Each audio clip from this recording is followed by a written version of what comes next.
I'm going to read the book Tulsa and the Frog. Tulsa was a silly name. Worse than that, it was a horrible name. Worse than that, Tulsa hated being called Tulsa. Worse than that, her second name was not much better. She was called Tulsa Pomfret. Honestly, Tulsa Pomfret. Even the dog laughed. Sometimes the other children called her Pomfret. That was bad, but better than Tulsa. Tulsa hated her name so much. She wanted to be someone else. Anybody else would do. So Tulsa imagined that she was some of the people who lived in her storybooks. This is how it works. When Tulsa was reading Snow White and the Seven Dwarfs, she became Snowy and the Seven Dolls. She would pretend that her 7 dolls were doing all the work that Snow White had to do. She had more than 7 dolls really, but only needed 7 for this game. When Mum called, "Tulsa, time for tea," she didn't hear.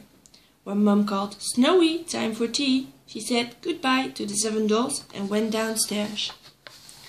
Tulsa had some teddy bears. She picked the biggest one and the next to the biggest one, and the smallest one. Of course, she became Goldilocks. The best bit about being Goldilocks was having 3 bowls of porridge for breakfast and being called Goldie. When Dad found her in his bed, he said, "Tulsa, what are you doing in my bed?" Tulsa didn't say anything, so Dad said, "Goldie, what are you doing in my bed?" "Just trying it out, but it's horrible hard," she said, jumping to the floor. When Tulsa read Pippi, she wore 1 black stocking and 1 brown one. She put her hair into plaits and hung upside down in the apple tree, pretending to be in Sweden. Tulsa called Mum. "I'm not Tulsa, I'm Pippi." "Pippi," said Mum, "what would you like for your birthday?" "I want a big horse, a small monkey with a hat, and a Swedish dictionary," replied Tulsa. When her birthday arrived, she got a toy monkey without a hat, no big horse, and no Swedish dictionary. Tulsa made a hat for the monkey.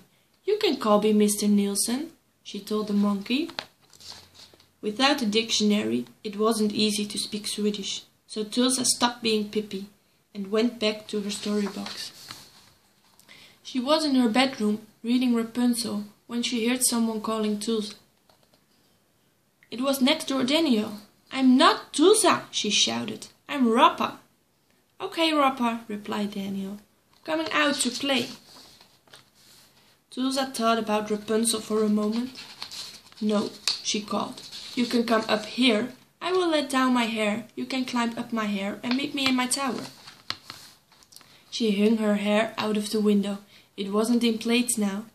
Daniel jumped and jumped, but he couldn't not reach Rappa's hair. It was not as long as it was in the book, less than 20 centimeters, in fact. "I will come back tomorrow when it's longer," said Daniel. Tulsa went back to her books. There were lots of people she would rather be than Tulsa. Some of them were poor girls with names like Cinders. Cindy would be okay, she thought, but most of them were princesses. "If I was a princess," she thought, "my name would be Your Majesty. That's much better than Tulsa." So she made herself a crown and set off looking for adventure. "Where are you off to, Pippi?" asked Mum. "I'm not Pippi, I'm Your Majesty," she answered in a royal sort of voice. "I'm going for a walk in the Unchanged Forest." The Unchanged Forest was a bit of woodland between her back garden and the supermarket. There was an unchanged pond in the middle of it. "Help!"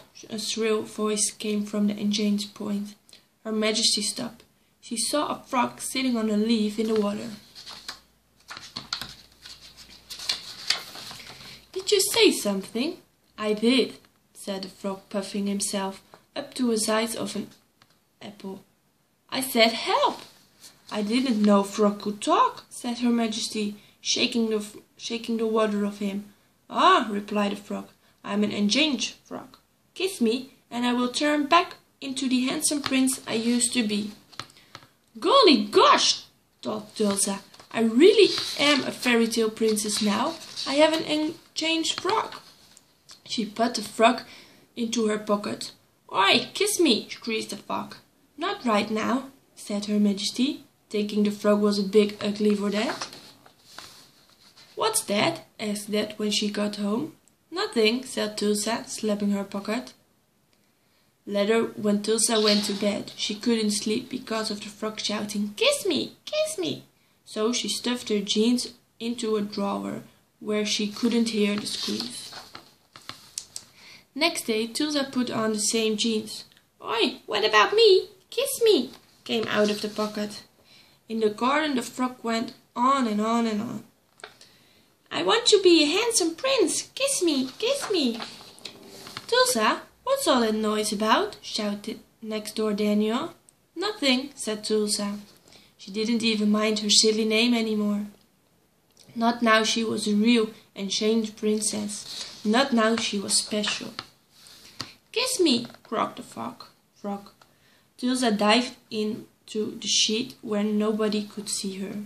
She pulled the engaged frog out of her pocket, and he sat on her hand, staring at her. "I know I'm not in great shape right now," she said, "but I will be when I turn into a handsome prince. Why would you kiss me?"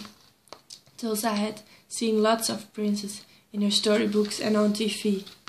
"Handsome prince are 10 of penny," she smiled. "I think I would rather have a talking frog."